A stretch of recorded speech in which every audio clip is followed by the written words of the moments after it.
Hi, everybody. Welcome to Majestic Collectibles' first ever podcast. Podcast number 1. It's January 18th, 2023. Very dreary, windy, gray, cold, sleet, freezing rain kind of thing going on right now. Looking out at my window as I'm talking to you. Thanks so much for listening to this. I've always wanted to try this. I don't know. I don't know if it'll work or not. So leave me your thoughts and questions. I'm just going to pick some topics related to collectibles. This is a family-friendly, religion and politics-free zone here. So you guys don't have to worry about that. That's not something I'm interested in promoting. So for podcast number 1, I tried to pick a timely topic to start off with. And what I came up with was selling your collectibles to a dealer or just selling your collection in general. And the reason I picked this is because I've been receiving a lot of inquiries since Thanksgiving, actually, so it's been going on a while, about folks trying to sell off their collections. And there's some mistakes and you know, I'm just trying to help you guys out, and this is mainly from a dealer perspective. So, you know, in other words, you're taking your collections and talking to a dealer, but the advice can be used pretty much no matter what you decide to do with it. But I've had calls as far away as Minnesota, and you know, I'm about 4 hours. Well, depending on which part of Minnesota I'm heading to. I'm in central Iowa, but the ones I had were about 4.5 hours away in southwest Minnesota, and they couldn't find people close to them that were interested in purchasing their collection. And it's not easy. So if you've been trying to do this for a while, you know, if you've been watching YouTube or, well, anywhere really, you kind of get the impression that you can just you know, dial up a buyer for your collections or your collectibles, and that is not the case. And the more rural areas like I'm in, it can be really, really difficult. You know, we don't have the population, we don't have the money, we don't have the number of dealers, we don't have the number of collectors, so it can be tough. And so that's kind of the approach direction I'm coming from. That's the experience I've had of being a dealer for about 38 years. And it is just my perspective. You know, I'm sure you can find somebody out there to argue with anything and everything I say. That's just kind of how it goes now. But we're going to go ahead with this. And I want to talk about the mistakes that I see a lot when somebody's trying to sell a collection. And number 1, is the dealer even interested? And I get a lot of inquiries. Hey, do you buy this? Do you buy that? Absolutely fine. I have no issue with that. But, you know, you can save a lot of time, a lot of effort, a lot of trouble, a lot of energy. Just do a little bit of research. Depending on what you have for collectibles, you know, if it's something that's, I guess, not necessarily mainstream or really popular right now, you're going to have to do a lot of legwork to find somebody that's interested. Beanie Babies is number 1, and I got to tell you, not 10 minutes ago, I had a call about a Beanie Baby collection. Absolute truth. Somebody local wanted to know, they researched it online, saw these high prices on eBay, and wanted to know if I was interested in buying their Beanie Baby collection. No, that's the answer. And I don't know who is. I honestly don't know anybody and haven't known anybody since, probably the late 90s or maybe real early 2000s there that was even interested in buying Beanie Babies, at least as far as a collectible or reseller standpoint. So, you know, that's something that when you do that, the reason I say you should do that, do a little bit of a background check, if you will, on who you're trying to sell it to. You really want to focus and narrow your selection down. And if you're in a larger rural area or a larger city, I always say pick at least 2 dealers or people that are interested, and preferably 3, and compare notes. You know, do they say the same thing? Do they have the same pricing? Do they have the same interest, stuff like that? You don't really want to take the shotgun approach with that and just, kind of throw it out there and see what sticks.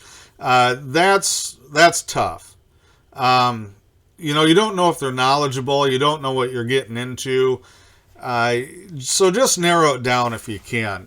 The next thing that I see, this happens every time, and I mean 99% of the time. And if you're selling anything, I don't care what it is. I don't care if it's a car, a painting, garage sale items, collectibles. You need to understand that what you paid for those items doesn't matter. Okay, in the business terminology, that's called a sunk cost. That's a cost that's already been incurred. You've already paid it. It's gone. And that's not going to change no matter what you do. So you really have to move forward and pay a lot more attention to what the current market is bringing.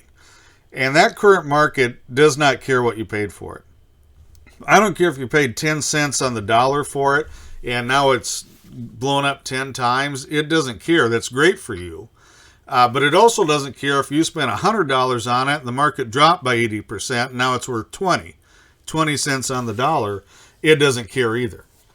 So just so you're in the right frame of mind when you're trying to sell anything, really, just keep that in mind. What you actually paid for the collectibles, or what grandma paid for this, or your dad or mom paid for that, or whatever the price was in 1998 or 2008, that's yesterday's stock market prices. Everybody would have gone back and bought Apple and Amazon and even eBay, in 1997. But you can't do that anymore. And that's the thing. So just keep that in mind, in the forefront of your mind, preferably. When you try and sell, what you paid doesn't matter.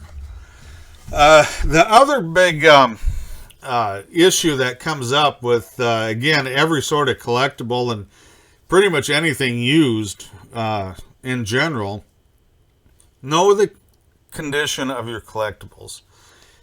99% of the people think they can grade their collectibles, trading cards, comic books, action figures, whatever it is, doesn't matter. And 99% of them are wrong. Okay? Love is blind. And when you buy this stuff, you may be willing to look over certain faults or foibles or inconsistencies. But today's market, everything really has to be perfect. And I mean absolutely perfect, to bring top dollar. And that's whether you're selling to a dealer or you're selling retail or however you're trying to sell it. You can't have even minor flaws. And everything I see is vastly overgraded and overrated and overestimated by the current owner. No kidding, guys, once every 5 to 10 years, I'll get somebody in that actually does know the market, does know how to grade, but overall, terrible situation. And this is why third-party grading has become so popular. Now, I'm going to talk about that a little later. I'm not going to talk about it right now. There's a couple other things I want to cover, but we'll pick up that third-party grading situation a little later on in this podcast here. But just keep in mind, if you've inherited a collection, found it in the basement, I don't know, whatever story you want, I've heard them all at this point, you probably don't know how to grade. And even if you're a collector and you've been doing it 20, 30 years, I got to tell you, you probably are not grading accurately. And that's just the reality of it. And that is going to vastly affect your value. And to give you an example, I've got a comic book. I've got the first appearance of Sabretooth. Got 2 comics, same issue, nice Bronze Age book. So I sent them in to be graded because they're semi-keys. I don't think they're grail books. That term's vastly overused. And one came back a 9 point, let's see, let me get this right now, a 9.2. And the other one came back a 9.8. Now, I haven't looked up today, so this is going back about 6 months. So the market has definitely dropped overall since then, so I don't know how these books have been affected.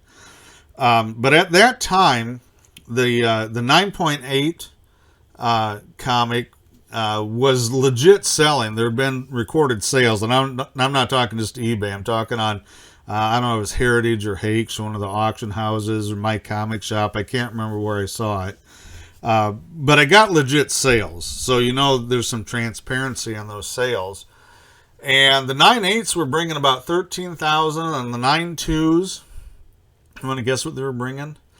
They were bringing about 3,000. So you're talking a 0.6, 6/10 of a grading difference between the exact same book, both blue tag books. If you go back and look at my old videos, I opened them up in the unboxing videos. I think early 2021, mid 2021. If you go on YouTube, Majestic Collectibles, you can see the two books I'm talking about. But the 0.6 grade difference is a $10,000 difference at that time. That's ridiculous.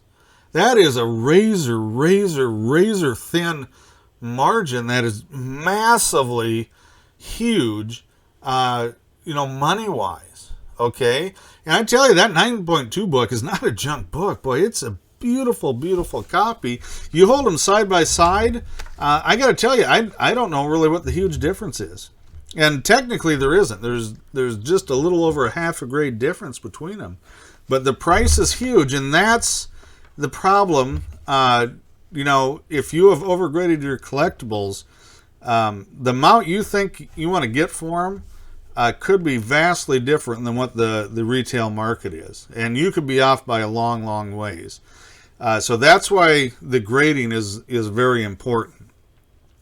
Now, here's another thing that I've seen. I used to own a retail store, brick and mortar store, back in the 90s in northwest Iowa in Storm Lake. And when I moved down to where I'm at in central Iowa over 20 years ago, I didn't do that. I haven't done it for years.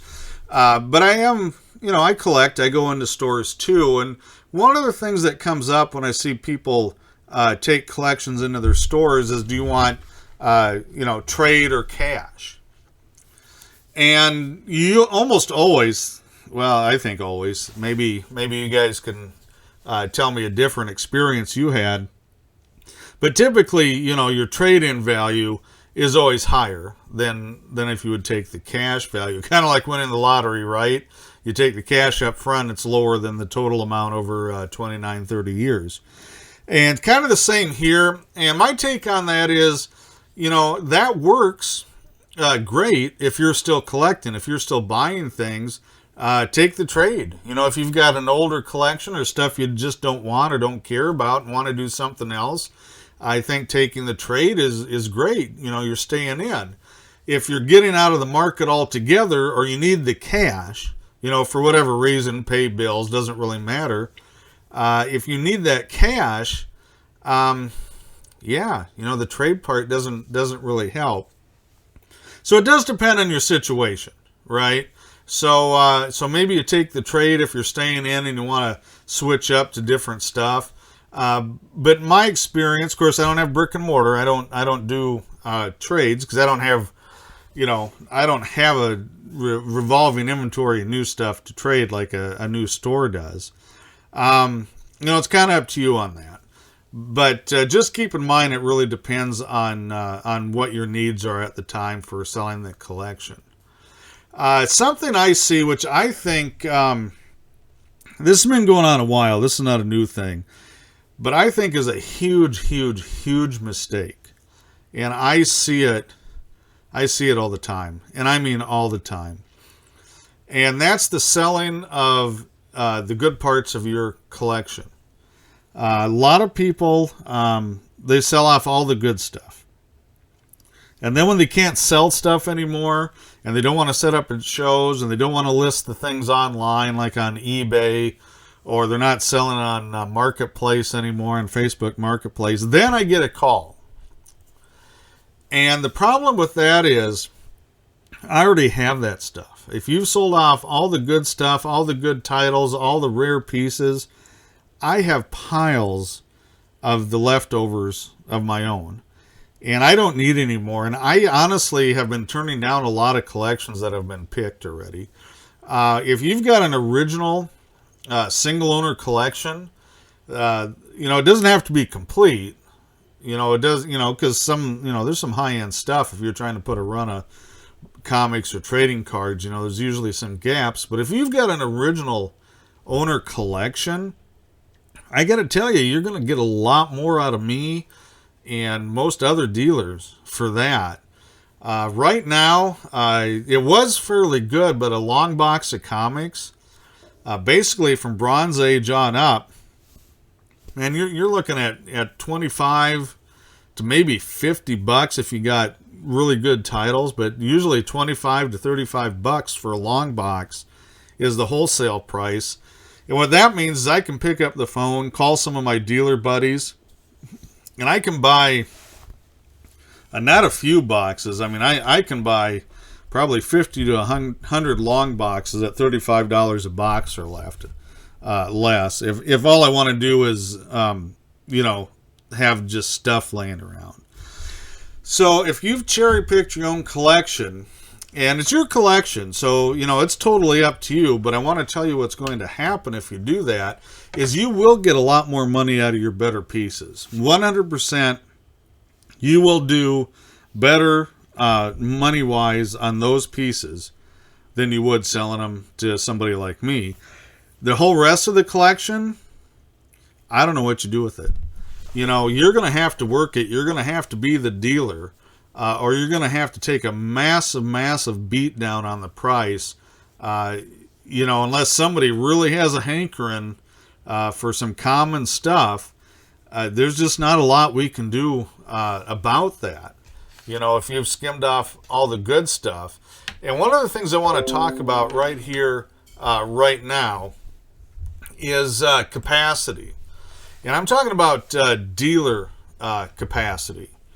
So one of the things that's going to affect interest and price and things like that for your collection, do I have the capacity to, first of all, pay for it? Do I have money?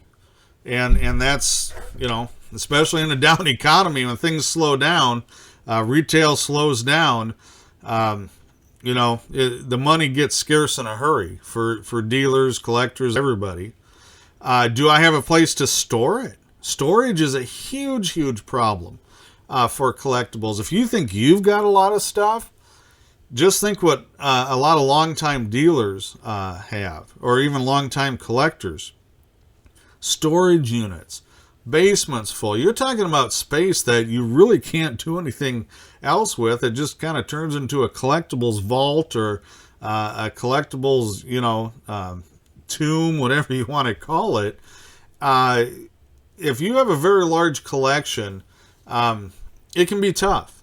It can be really tough. And if you have a really super large collection where everything's been picked, it's just a cost, guys. I got to store, pay to store it. I got to take my time to sort it. If it's an older collection, it has to be, probably rebagged, reboarded, reprotected somehow in some way, shape, or form.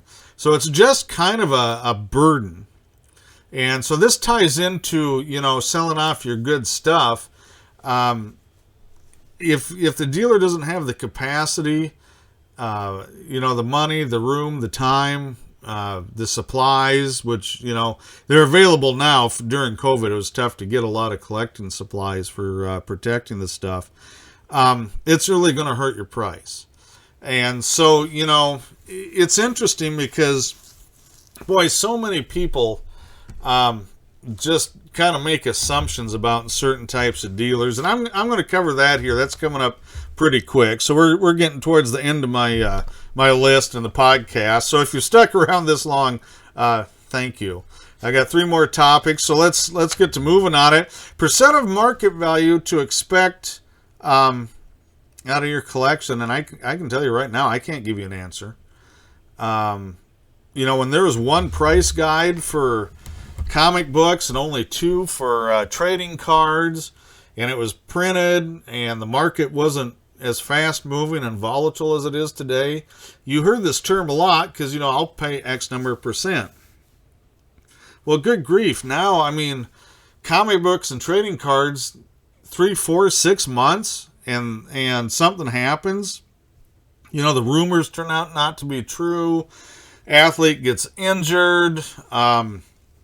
The product, you know, like if it's movie based, maybe the movie was really, really terrible, and so the interest has fallen away. I saw this a little bit with the Moon Knight on Disney Plus, the Moon Knight show, and that you know, it was very well done, but it was actually must have been a disappointment to a lot of fans, because prior to that show coming out, I could not keep the Moon Knight books in stock.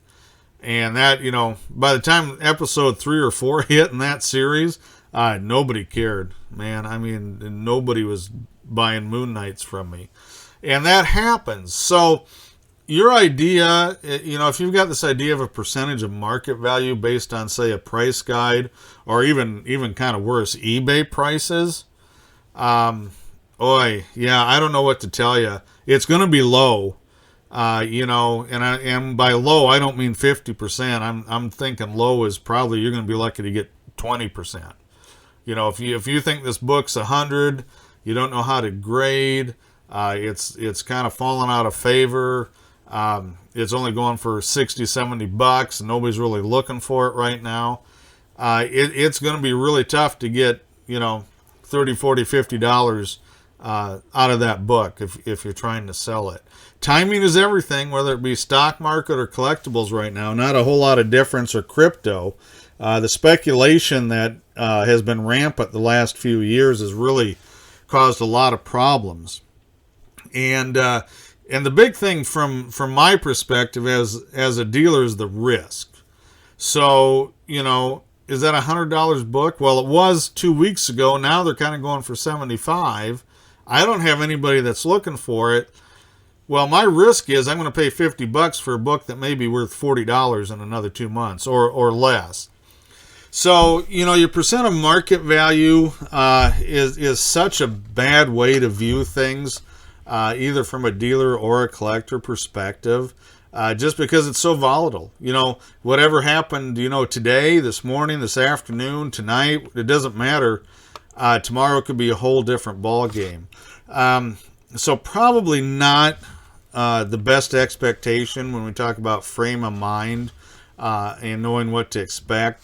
Probably one you need to set aside, at least until you know, things change. So here we go. I got two things left on this. Third-party grading, and we mentioned that just a little bit earlier towards the beginning of this podcast. I'm going to elaborate on it a little bit. So third-party grading kind of takes the argument out of what the grade is. It also authenticates the items.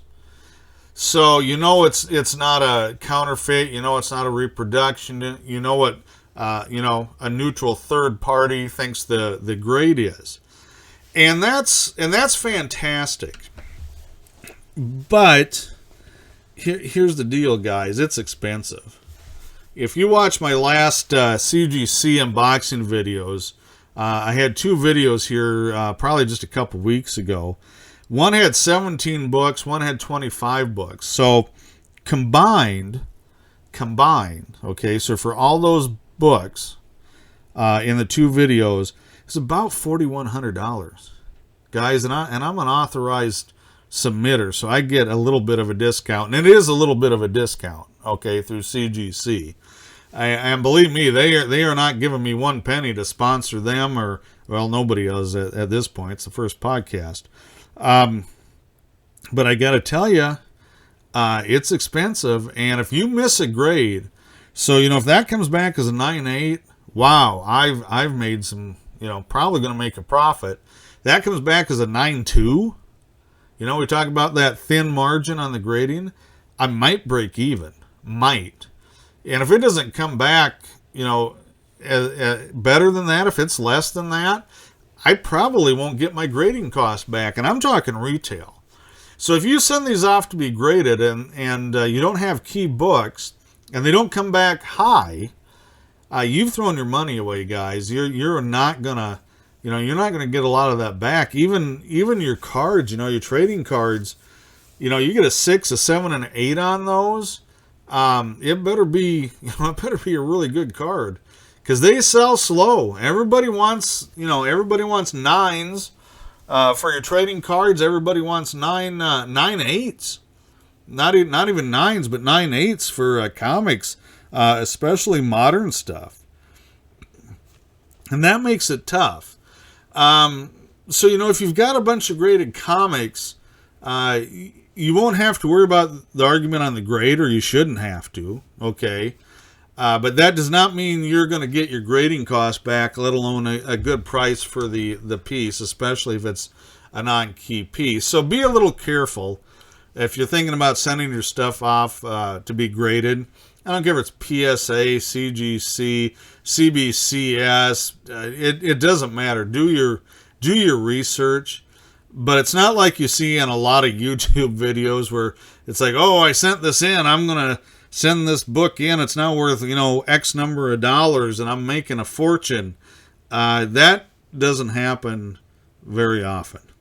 And I've sent a lot of books in to be graded, and I'm just telling you from experience. And you can see the last 2 years of books, I've put everything, which isn't a huge number, because I don't grade, just to grade. But you can look and see what they've come back for grades. And they're not all 9 8s, and they charge me just as much for those low grade ones as the 9 8s. So it gets pricey. So that's just my thoughts on third-party grading. Use it judiciously. Now, the last thing I've got, and this is, I don't know, I would say it's probably the most controversial, and I don't mean it to be. But one of the things I see is people not trying to sell local. And by that I mean, if you're taking it to a dealer or a collector, the grass is always greener on the other side, right? That's what a lot of folks really, really believe. And I've benefited from this. I mean, I'm getting calls from Minnesota. I've bought things from South Dakota, Wisconsin, Illinois, Nebraska, Missouri. And people that have things here local, they take them out of state. They go to Kansas City, Omaha, Chicago, Twin Cities, Sioux Falls, wherever, thinking they're going to get a better deal. And you might, you might do that. But you're going to spend an extra time and extra effort. But the thing I want to point out about this local, I would very much encourage anybody, no matter where you're at, to start local as possible. And the big reason is I have to live with you. So if I'm buying collections locally, which I am, I don't have a brick and mortar, but I'm in the Brass Armadillo Antique Mall. I'm in Facebook. I go to most of the local shows, depending on my schedule. I sell online. I'm very transparent. Been doing it a long time. I can't be ripping people off, guys. If I'm ripping people off, it's going to get around, especially here in a smaller community. And I'm going to be out of business. I mean, I have a very, very large incentive to treat people very fair. Now, that doesn't mean you're going to get the money you think you're going to get. And I've certainly turned down a lot of collections. And if I get 20 collections in this year to look at, I might be lucky enough to buy 2 or 3 is all. Because, we can't get together on price. But I don't have a ton of overhead. I'm not paying Kansas City or Chicago taxes. I don't have employees. I don't have a rent or a lease. I don't have a ton of overhead that a lot of brick and mortars do. And the bigger you get, the more overhead they have. And that doesn't mean they're not going to be unfair. I don't want to indicate that. But it may go back to that capacity that we talked about earlier. Does a large store that already sits on 100,000 plus back issues, which is not a lot, guys. Okay, I mean, I'm sitting on 50,000 issues right now, and I'm not a large dealer at all. So a very large dealer could easily have, well over 250,000 back issues. 200-300 long boxes, maybe a lot more, 500,000. And they have to spend the time to either pay somebody to go through it, they have to pay to store it. We talked about that. So, it's something I would at least encourage people to start local. If it doesn't work, that's fine. It's your stuff. Take it wherever you need to take it, to get the best money. But if you're starting to haul very large collections, you're going to have to get people to travel to you. And my experience is not a lot of brick and mortar guys have the capability or time to do that. I do that a lot because I'm not tied down to a store. And I do a few shows, but I do 6 to 10 shows a year, so I'm not completely tied up on weekends. I don't have a payroll. I don't have leases to worry about, stuff like that. But at least start local. I don't care if it's, the local comic shop. Call it to the antique mall, see if they got any dealers that are buying your type of things. But start there. And, if you don't like it, or they seem, questionable, obviously don't deal with them. But you really are helping yourself out by looking local first. At least give it a shot. Because, a lot of times you'll end up dragging that collection around, or you're going to have to put a lot more time, effort, and energy into it. Make, I don't know how many trips to bring stuff into different people, stuff like that. And you're going to add a lot of time and a lot of expense and a lot of cost. And it's not going to take long before that balances out. How far do you drive? How much time do you take? And things like that, to sell your stuff. You might get, say, $1,000 more taking that thing 200 miles away. But what's your time, gas, effort, energy, depreciation on your vehicle, whatever it is. Just keep that in mind, before you start driving all over the place, because it will affect things, on your end.